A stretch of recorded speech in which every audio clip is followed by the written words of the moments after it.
80% of our time of communication, or 80% of our time is spent communicating, and only half of that time we're doing it well. Right. What do you think has hindered our ability to communicate well? And what do you think is the number one shift that people can do better with our communication these days? Right. Well, we spend 80% of our time communicating. Sometimes I think it's more than that, especially these days. Texting, right? Emailing. True. Yeah. Connecting with people on social media, right? And messaging people that way. It's constant. And when I say, half of that, only half of it we're doing well, because we're constantly putting ourselves down. And I don't, I think there's probably a therapist that could explain that better, but we're talking in a conditional manner. Yes. And what I encourage people to think about is not speaking conditionally, but rather declaratively. And you don't have to be rude, and you don't have to be, as our friend Karen Roos says, a witch with a bee, right? You don't say that. Yes, she does. Yeah. You can really pay attention to your tone and see how you're doing it, but paying attention, again, slowing down and noticing, like, oh, when I'm around this person, or when I'm talking about this subject, I tend to use weak language. That's one of the first things I'll walk through with my clients, is understanding what are the triggers, what are the situations, who are the people, the circumstances that exist that cause you to use weak language. So, be perfectly honest, I started my career in Boston and working at Harvard University, as we talked about. And one of my first business trips was from Boston to New York. I was very excited. I took the shuttle. I thought I was so cool. And I went to go meet with one of the alums. He worked at a hedge fund. I had done my homework. I had researched. I had really tried to understand, what does this guy do on a daily basis? Yeah. And I got in and we were talking, and he was telling about his college experience, and we really connected. And then he started talking about his work, and it was just right over my head, Sarah. I just did not get what he was talking about. Yeah. And I started, instead of saying, can you explain that to me, or tell me more about that, which is what I would say now, but 25 years ago, it's a different story. I just totally threw myself under the bus. And I have now realized, when I'm talking hedge fund managers, private equity, venture capitalists, anyone in that space, I have to prepare so much more than when I'm talking to people in other industries. So that's something that I've learned about for myself. And because it's an industry that I understand, on the surface what they do, but how they spend their time and their day, it's something that and it's a lot easier now with Google to do that research. But that's something that I know for me, being really prepared makes me confident, so that I can speak with conviction, so that I can use powerful language. I can influence people around me. Right. When it comes to the preparation piece,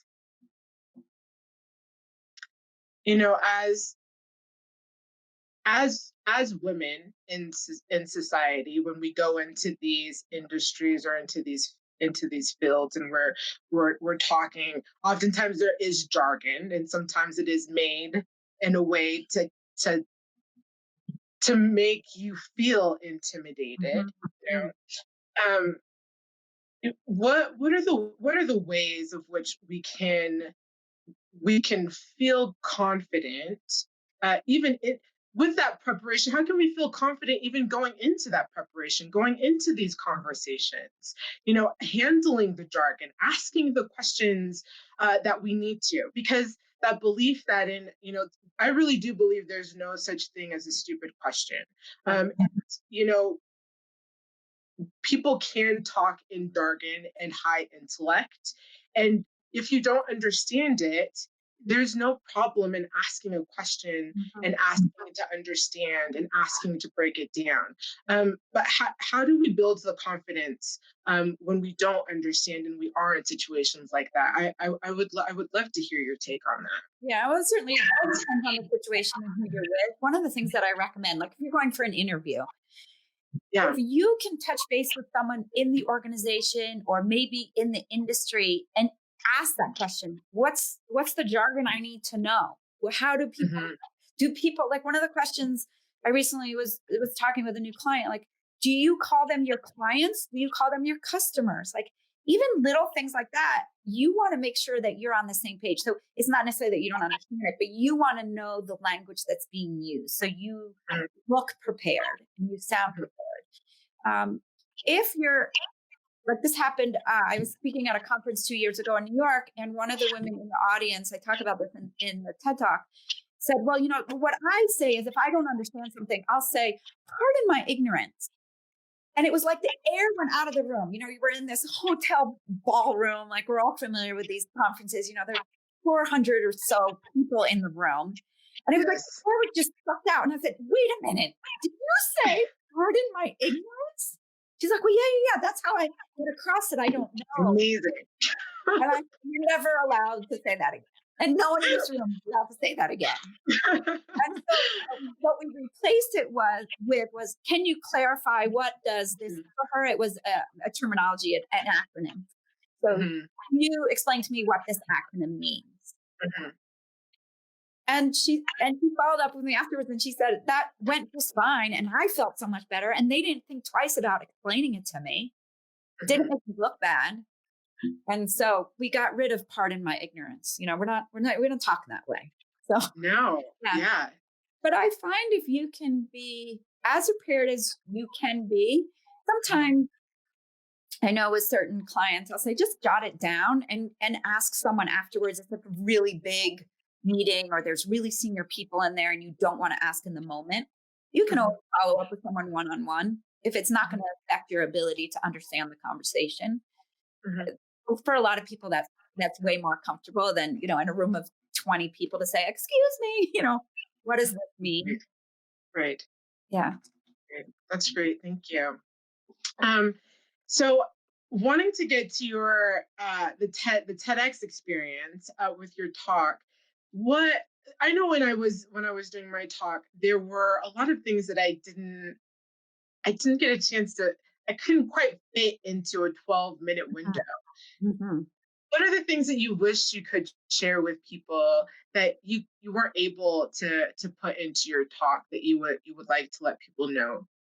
Yeah, so there's a lot that I would have, if I had even 5 more minutes, I would have shared the why behind this. Because when I do trainings around language, or I've had, typically instead of 12 minutes, I have maybe 45 or 60 minutes to have this conversation.